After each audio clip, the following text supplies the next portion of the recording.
Beware! This wizard wields something a lot mightier than just a common magic wand. He wields a pitchfork.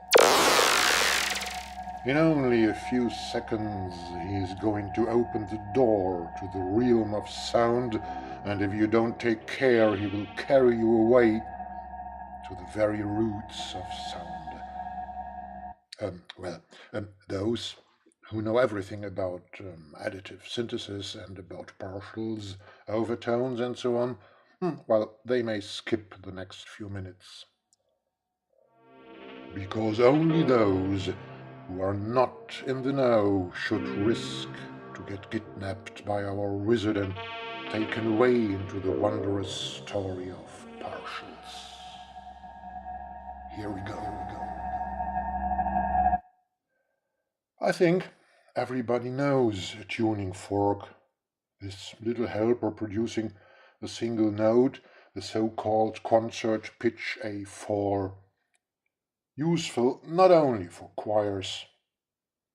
Let's listen and look. The upper oscilloscope shows the wave, the lower one shows the frequency. Our tuning fork produces obviously a sine wave. The wave's frequency is 440 Hz. Well, of course, because the note A4 oscillates at 440 Hz. Here meaning the metal prongs oscillate 440 times a second to and fro. All right. Let's listen to the sound of some other instruments playing the concert pitch A4. At first, a church organ.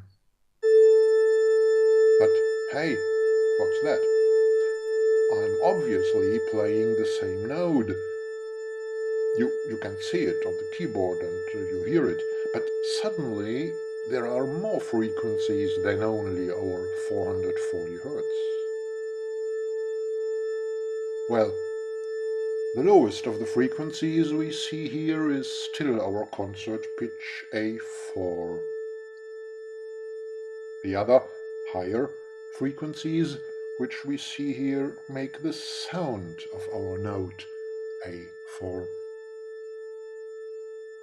The whole thing here we call a spectrum of frequencies. The lowest frequency in the spectrum is called the fundamental, which determines the note we hear. The other frequencies are called overtones or partials, what is indeed not completely the same, but we are going to use only the term partials today. These partials make the sound. In other words, the fundamental lets us hear a certain note, for example an A4, and the partials let us recognize the instrument which is playing this note. So, the fundamental makes the note, the partials make the sound. Let's listen to some more instruments and watch the spectrum of their sounds. A clarinet, a string ensemble. Different spectra, different partials, different sounds, but always the same fundamental, the same lowest frequency, the same note. Let's listen to them playing all together.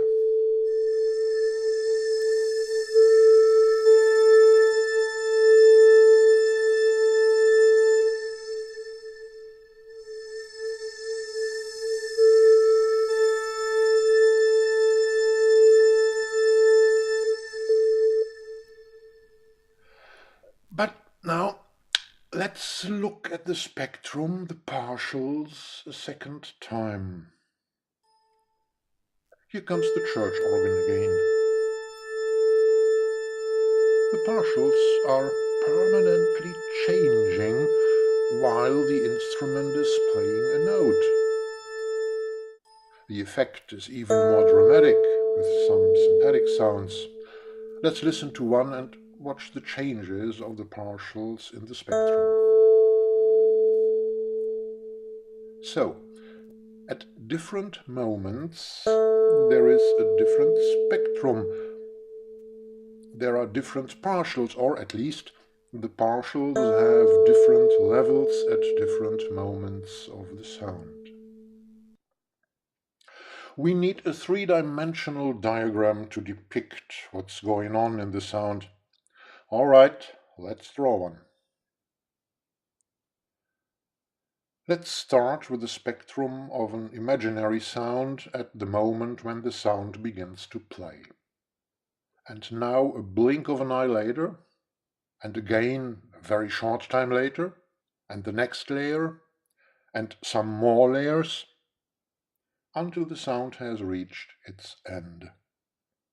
What we get is, well, it is a landscape of sound. The x-axis representing the frequency, same as on the screen of our oscilloscope. The y-axis representing the level, the energy, the loudness of the partials, again, same as on the screen of our oscilloscope. And the z-axis, the axis starting in front of the drift and reaching to the background of our model, this z-axis represents the time. There may be some of you who don't understand completely or even don't want to think about things like frequencies and levels and XYZ axis. Well, never mind. Anyway, you will surely have got the central point. We can describe sound as a landscape. But hey, what about our quest? What about possible genes, possible genetic sequences of sound? Well, we have seen right now that we can build a landscape according to a real existing sound. Why not designing a sound according to a real existing landscape? Okay, it's technically possible using additive synthesizers like, for example, alchemy or morphine or others like that, but it's cumbersome. So, why should we undertake such a laborious attempt? Well, let's just do it and see and listen. Here we see the map of a very special and historically interesting region in Europe. It's in the west of Bohemia in the Czech Republic. It is the valley of a creek called Rolava. By the way, there will be a documentation about the history of this region and the lives of the so-called normal people coming out on my history channel in autumn 2015. I'm going to change this map into sound now. The heights of the hills will correspond to the velocity, the loudness of the partials. The time axis will run along with the flowing river from north to south. And I will count the heights of the valleys and the hills from left to right, what is from west to east. Every single hill, every single valley, and every change in the landscape will have its own partial to be represented by. Well, not every single little change. Actually, that would take me months. So I have drawn a grid over the landscape of the map. The grid has 20 vertical columns and 30 horizontal rows. There are still 600 points to measure and to program into sound later. Still a lot of work, but not endless work.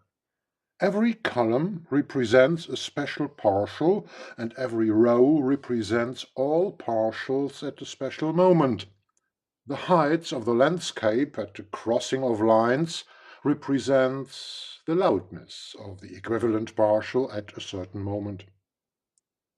What I get is a chart like that. As you can see, I have built up an equivalence between height in meters and loudness in decibel to handle the data in a sound processor later. To make the relationships more visible, I have made a three-dimensional model of the landscape. Here it is. I don't want you to get bored by watching me programming 600 values of partials.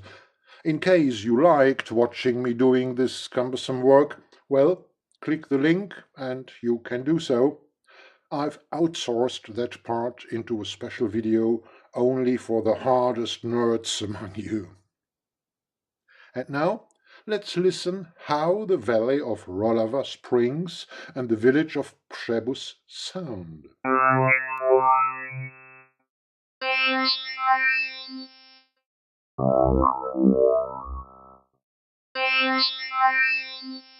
Well, kind of interesting, yes, but not really amazing. Let's make the sound a little less sterile, a little more natural by adding some reverb to it, and play a little tune then while watching some pictures taken right there in that region where the sound comes from.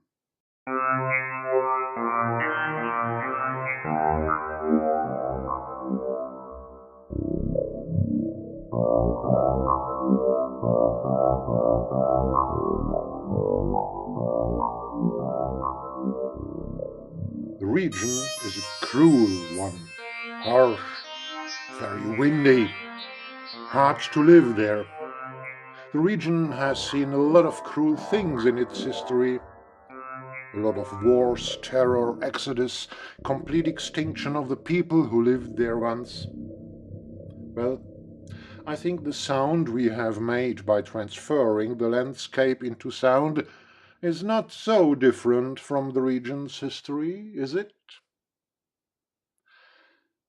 Before we go ahead and try to find out where in our landscape of sound there might a gene or a genetic code be hidden, I would like to experiment with a very typical kind of landscape, a glacial series, that kind of landscape the glaciers of the Ice Age have left behind.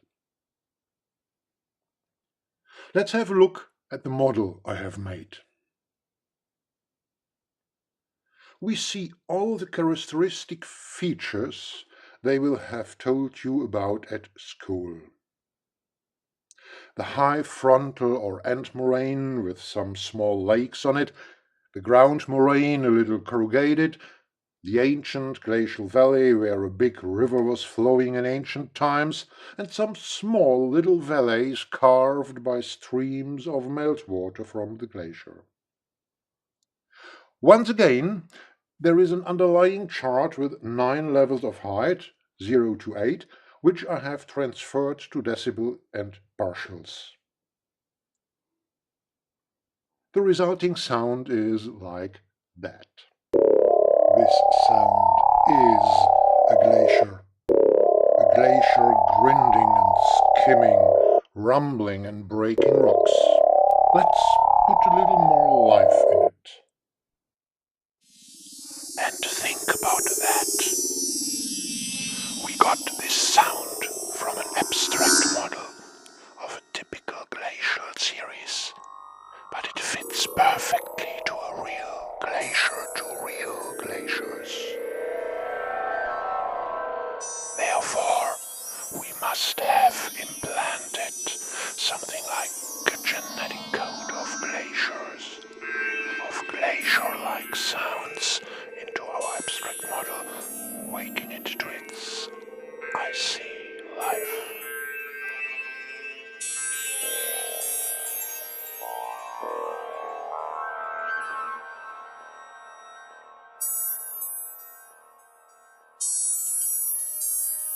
I'm sure a careful and systematic research of the phenomenon of landscapes of sound will bring us directly and straight to it, directly and straight to the first genes of sound which we will discover. And then we will segregate them and implant them into other completely different sounds and watch and listen what happens. Are you already looking forward to part 2B of our series? Well, I am. Thank you for watching and listening so far.